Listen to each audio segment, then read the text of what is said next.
प्रयागराज से आई एक अद्भुत तस्वीर की करेंगे और पीएम मोदी प्रयाग के दौरे पर रहे, पवित्र त्रिवेणी में आस्था की डुबकी लगाई, मंत्रोच्चार के साथ गंगा में पूजा की। सीएम योगी से कुंभ को लेकर हर एक जानकारी, लेकिन विपक्ष को पीएम मोदी की तस्वीर जमकर खटकी है। विरोधी इसके जरिए मिल्कीपुर से लेकर दिल्ली तक के चुनाव को प्रभावित करने का आरोप लगाने से पीछे नहीं हट रहे हैं।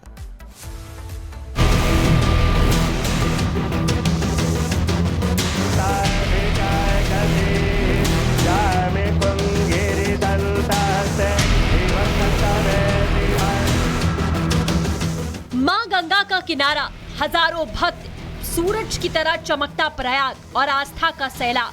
चुनावी शोर थमने के बाद पीएम मोदी भक्ति के रंग में रंगने महाकुंभ पहुंचे। भगवा वस्त्र पहने नरेंद्र मोदी त्रिवेणी घाट पर देवी देवताओं का ध्यान किया और संगम में आस्था की डुबकी लगाकर सनातन का संदेश दिया। पीएम मोदी ने अपने एक्स अकाउंट पर महाकुंभ में स्नान की तस्वीरें जारी कर लिखा, प्रयागराज के दिव्य भव्य महाकुंभ में आस्था, भक्ति और आध्यात्म का संगम हर किसी को अभिभूत कर रहा है। पावन पुण्य कुंभ में स्नान की कुछ तस्वीरें। इससे पहले प्रधानमंत्री मोदी जब प्रयागराज पहुंचे तो उत्तर प्रदेश के मुख्यमंत्री सीएम योगी ने उनका स्वागत किया। इसके बाद मोदी सीएम योगी के साथ बोट के जरिए संगम तट पर पहुंचे, जहां उन्होंने लाल कुर्ते और रुद्राक्ष की माला पहनकर संगम में आस्था की डुबकी लगाई। प्रयागराज पहुंचे पीएम मोदी ने संगम में स्नान से पहले सीएम योगी के साथ नाव पर बैठकर त्रिवेणी घाटों का जायजा भी लिया और इस दौरान उन्होंने सीएम योगी से महाकुंभ की व्यवस्था से जुड़ी जानकारी ली। ये पहली बार नहीं है जब मोदी चुनाव के बाद किसी धार्मिक स्थल पर पहुंचे।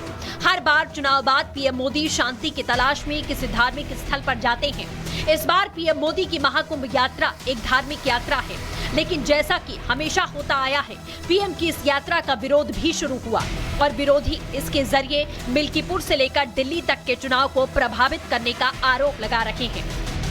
प्रधानमंत्री आज सिर्फ इसलिए गए प्रयागराज कि दिल्ली के अंदर चुनाव है और इसका फायदा राजनीतिक उठाना चाहते हैं। प्रयागराज जाना निश्चित तौर से एक राजनीतिक विजिट है। लेकिन मुहूर्त बहुत अच्छा निकाला है। यहाँ दिल्ली में चुनाव चल रहा है और वहाँ हमारे प्रधानमंत्री जी गंगा में डुबकी लगा रहे हैं। अगर चुनाव आयोग जागरूक है, निष्पक्ष है, तो प्रधानमंत्री का जो कार्यक्रम है डुबकी का, उसके ऊपर आज टीवी पर बयान होना चाहिए।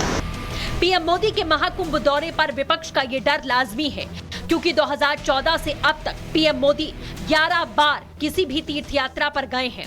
इस दौरान 2 बार लोकसभा और 6 विधानसभा चुनाव हुए।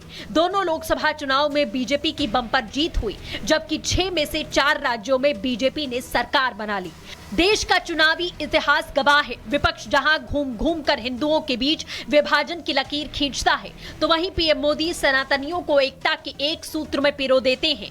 पीएम मोदी के महाकुंभ स्नान पर जब विपक्षी नेताओं ने सवाल खड़े किए, तो मोदी के योद्धाओं ने भी विपक्ष पर पलटवार करने में जरा देरी नहीं की। कुंभ में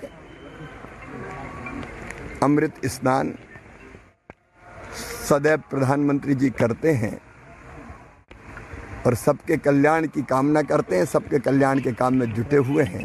वो डुबकी इसलिए ले रहे हैं, उनको भ्रष्टाचार को डुबाना है। वो डुबकी इसलिए ले रहे हैं कि लुटेरों को मतलब सबक सिखाना है।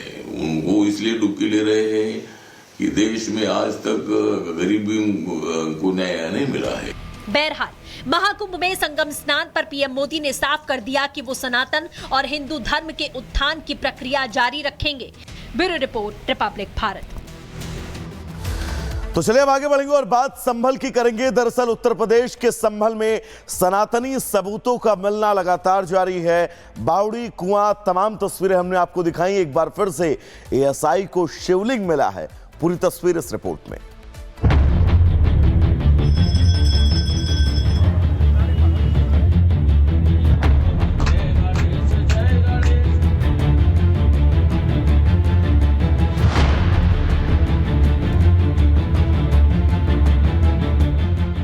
पिछले कुछ महीनों से उत्तर प्रदेश के संभल जिले का नाम न केवल प्रदेशवासियों बल्कि देश के ज्यादातर लोगों की जुबान पर है।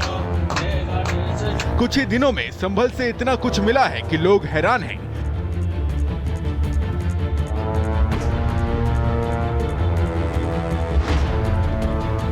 हर किसी के मन में यही सवाल है कि आखिर संभल के सीने में सनातन के और क्या क्या सबूत छिपे हुए हैं। ताजा खुदाई में संभल के मकसूदनपुर गांव से शिवलिंग जैसी आकृति मिली है। स्थानीय लोग शिवलिंग होने का दावा कर रहे हैं और बड़ी संख्या में पहुंचकर पूजा पाठ कर रहे हैं। संभल में अब तक कार्तिकेय महादेव मंदिर, चंद्रेश्वर मंदिर, 19 प्राचीन कूपों से मूर्तियां, 2 बावड़ी मिल चुकी हैं। वहीं अब ताजा खुदाई में शिवलिंग मिला है। लगातार मिलते सनातनी सबूतों के चलते संभल को शिव नगरी या संभलेश्वर नगरी कहा जा रहा है। बताया जा रहा है कि संभल में हिंदुओं की संख्या पहले बहुत थी, लेकिन 1978 के दंगों के बाद हिंदुओं ने पलायन कर दिया, जिसका नतीजा ये हुआ कि मंदिर खंडहर हो गए। और गाजियाबाद में 9 महीने की मासूम बच्चे का अपहरण पुलिस ने 12 घंटे में किया बरामद। पुलिस ने 3 आरोपियों को पकड़ा। दोस्त ने 80,000 में बच्चे को बेचा था। उत्तर प्रदेश के अमरोहा में सनसनीखेज खुलासा, 20 महीने से लापता युवक का मिला कंकाल, भतीजा निकला कातिल। उत्तर प्रदेश के बागपत में दबंगों ने युवक पर किया जानलेवा हमला। हाईवे किनारे लाठी डंडों से किया पीट कर किया आत्मरा। वीडियो आया सामने, जांच में जुटी पुलिस। हिमाचल के कई इलाकों में भारी बर्फबारी, मौसम विभाग ने आंधी और बिजली गिरने का येलो अलर्ट भी जारी किया। मध्य प्रदेश के मुख्यमंत्री मोहन यादव ने कूनो नेशनल पार्क में छोड़े 5 चीते बाड़ों से निकलने के बाद खुली हवा में कुलांचे भरते नजर आए। हरिद्वार में गंगा में विसर्जन के लिए पाकिस्तान से लाई गई 400 हिंदुओं की अस्थियां। कराची में पुराने गोलीमार क्षेत्र में शमशान घाट में 8 सालों से रखी थी अस्थियां। अमेरिका में रह रहे प्रवासी भारतीयों को लेकर अमृतसर पहुंचा अमेरिकी सैन्य विमान। टेक्सास से भारतीय बच्चों, महिलाओं और पुरुषों समेत 104 लोगों को किया गया था डिपोर्ट।